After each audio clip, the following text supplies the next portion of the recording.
Hello అండి. Welcome to TNT designing works. అందరూ ఎలా ఉన్నారు? నేనైతే చాలా బాగున్నానండి. మార్చ్ 1 2026 వరకు బిజినెస్‌ని టెంపరరీగా క్లోజ్ చేశాము. మార్చ్ 1 2026 తర్వాత ఎవరైనా మా దగ్గర కస్టమైజ్ చేయించుకోవాలి అనుకుంటే స్క్రీన్ మీద ఇచ్చిన నెంబర్‌కి వాట్సాప్ చేసి కస్టమైజేషన్ అయితే చేయించుకోవచ్చు. ఈరోజు వీడియోలో ఈ డిజైన్ మేకింగ్ ఎలా చేసుకోవాలో చూపిస్తున్నానండి. ఈ డిజైన్ చూస్తున్నంత కాంప్లికేటెడ్‌గా అయితే ఉండదు. సింపుల్ ప్రొసీజర్‌తో ఎలా చేసుకోవాలి అనేది చూపిస్తాను. లేట్ చేయకుండా ప్రొసీజర్‌లోకి అయితే వెళ్ళిపోదాం. ఈ డిజైన్ మేకింగ్‌కి కావాల్సిన మెటీరియల్ ఏంటో చూద్దాం ఇప్పుడు. ఫ్లాట్ 4 కట్ బ్యాంగిల్స్ తీసుకోవాలండి. Bangle size and thread colour అనేది మీ చాయిస్. నేను థ్రెడ్ ర్యాపింగ్ ఆల్రెడీ చేసి తీసుకున్నాను. ఫ్లాట్ 4 కట్ బ్యాంగిల్‌కి థ్రెడ్ ఎలా ర్యాప్ చేసుకోవాలి అనేది ఆల్రెడీ ఛానెల్‌లో పోస్ట్ చేశాను. లింక్‌ని డిస్క్రిప్షన్‌లో ఇస్తాను. ఇంట్రెస్ట్ ఉన్నవాళ్ళు చెక్ చేయండి. నెక్స్ట్ స్టోన్స్ విషయానికొస్తే తిలగం షేప్ అండ్ 3 రౌండ్ స్టోన్స్ అయితే యూజ్ చేస్తున్నాను. నేనిక్కడ రాణి పింక్ తిలగం షేప్ స్టోన్స్ అండ్ 3 రౌండ్స్‌లో dark green glassy and ceramic white stones అయితే తీసుకున్నాను. వీటితో పాటు fabric glue and B7000 glue కూడా తీసుకుంటున్నాను. నెక్స్ట్ అయితే ఈ డిజైన్‌ని డీకోడ్ చేసుకుందాం. ఇది చూసారంటే సెమీ లోటస్ డిజైన్ అండి. యూజువల్‌గా లోటస్ డిజైన్‌కి మనం ఐ షేప్ స్టోన్స్ అండ్ లీఫ్‌గా హాఫ్ మూన్ షేప్ స్టోన్స్ అయితే యూజ్ చేస్తాం కదా! బట్ ఈ సెమీ లోటస్ షేప్ కోసం తిలగం షేప్ అలాగే 3 రౌండ్ షేప్ స్టోన్స్ అయితే తీసుకుంటున్నాము. కింద బేస్‌కి 2 స్టోన్స్ అండ్ సెకండ్ లేయర్‌లో 1 స్టోన్ వచ్చేలా అయితే ఉంటుంది. ఇప్పుడు ఎలా చేసుకోవాలో ప్రొసీజర్ అయితే చూపిస్తాను. 2 వేస్‌లో అయితే చేసుకోవచ్చండి. ఫస్ట్ వేలో ఏంటంటే కంప్లీట్‌గా ఒక్కొక్క ఫ్లవర్‌ని స్టిక్ చేసుకుంటూ వెళ్తాము. సెకండ్ వేలో ఏంటంటే ఒకేసారి బేస్ లేయర్‌ని అంటించుకొని ఆ తర్వాత సెకండ్ లేయర్ స్టోన్స్‌ని స్టిక్ చేసుకుంటాము. ఫస్ట్ వేలో ఎలా చేసుకోవాలో చూపిస్తున్నానిప్పుడు.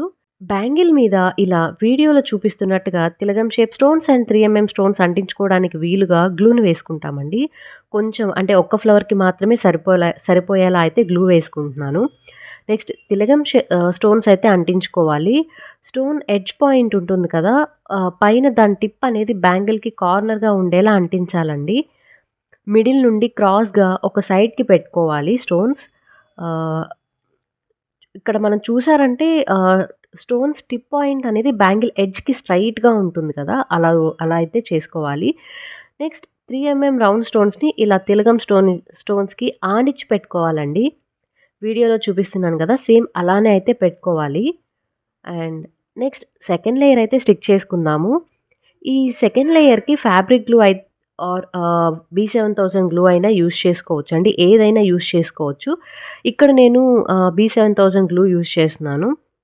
ఇలా స్టోన్స్‌కి మిడిల్‌లో గ్లూ వేస్తున్నానండి. ఒక్కొక్క డ్రాప్ వేస్తే సరిపోతుంది గ్లూ అనేది. గ్లూ వేసి ఇలా వీడియోలో చూపిస్తున్నట్టుగా అంటించుకోవాలి. సో, చూసారు కదా! ఒక్క సింగిల్ ఫ్లవర్‌గా అయితే అంటించుకున్నాము. ఇదండి ఫస్ట్ వేలో వేసుకునే ప్రొసీజర్. ఇలా చేయడం అనేది కొంచెం టైమ్ టేకింగ్ ప్రొసీజర్ అండి. బట్ ఫినిషింగ్ అనేది చాలా నీట్‌గా అయితే ఉంటుంది. అండ్ సెకండ్ ప్రొసీజర్‌లో ఎలా చేసుకోవాలి అనేది చూపిస్తానిప్పుడు. ఈ ప్రొసీజర్‌లో బేస్ లేయర్‌ని ఫస్ట్ అంటించుకొని, ఆ తర్వాత సెకండ్ లేయర్‌ని అంటించుకుంటాము. బేస్ లేయర్‌కి ఇలా కొంచెం బ్యాంగిల్‌కి గ్లూ 2 లైన్స్‌గా వేసుకోవాలి. కంప్లీట్ కొంచెం అలవాటుండి చేసుకునే వాళ్ళైతే కంప్లీట్ బ్యాంగిల్ మొత్తంకి కూడా వేసుకోవచ్చు. బట్ నేనిక్కడ కొంచెం కొంచెంగా వేసైతే చూపిస్తున్నాను. ఎడ్జ్‌కి అండి గ్లూ అనేది. ఫస్ట్ తిలగం స్టోన్స్ అయితే స్టిక్ చేసుకోవాలి. 3 స్టోన్స్‌కి మనం అంటించుకునే తిలగం స్టోన్స్ కొంచెం గ్యాప్ అయితే ఇవ్వాలండి. సో, ఇక్కడ చూసారు కదా! ఫస్ట్ రౌండ్ స్టోన్స్‌కి దాని కింద అంటించే తిలగం స్టోన్స్‌కి కొంచెమే గ్యాప్ ఇవ్వాలండి. మరీ ఎక్కువ ఇవ్వకూడదు. ఇలా గ్యాప్ ఇవ్వడం వల్ల ఏంటంటే స్టోన్స్ ఫిట్టింగ్ అనేది నీట్‌గా ఉంటుంది. అండ్ ఫినిషింగ్ కూడా చూడటానికి చాలా బావుంటుంది. సేమ్ అలానే గ్రీన్ రౌండ్స్ తిలగం స్టోన్స్‌కి ఆనించి అంటించుకోవాలి. ఇదే ప్రొసీజర్ ఫాలో అయ్యి బ్యాంగిల్ మొత్తం బేస్ లేయర్‌నైతే అంటించుకోవాలండి. సో, అలా అంటించుకున్న తర్వాత సెకండ్ లేయర్ స్టోన్స్ అంటించుకుంటాము. చూస్తున్నారు కదా! ఇలా కొంచెం గ్యాప్ ఇచ్చి అంటించుకోవడం వల్ల సెకండ్ లేయర్ అంటించుకునేటప్పుడు ఇరికిచ్చినట్టుగా కాకుండా నీట్‌గా అయితే ఉంటుంది.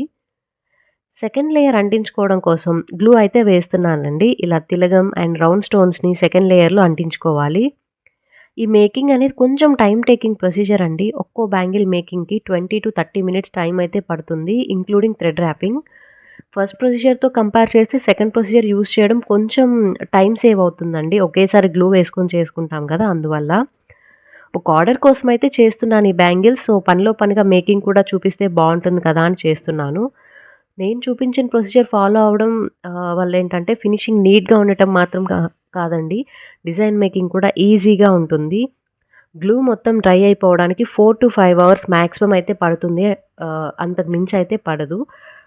డ్రై అయిన తర్వాత లుక్ అయితే ఇలా ఉంటుందండి. లుక్ చూసారు కదా! ఎంత నీట్‌గా ఉందో, చాలా గ్రాండ్‌గా ఉన్నాయి కదా బ్యాంగిల్స్. సో, ఇదండి ఈ డిజైన్ మేకింగ్ వీడియో.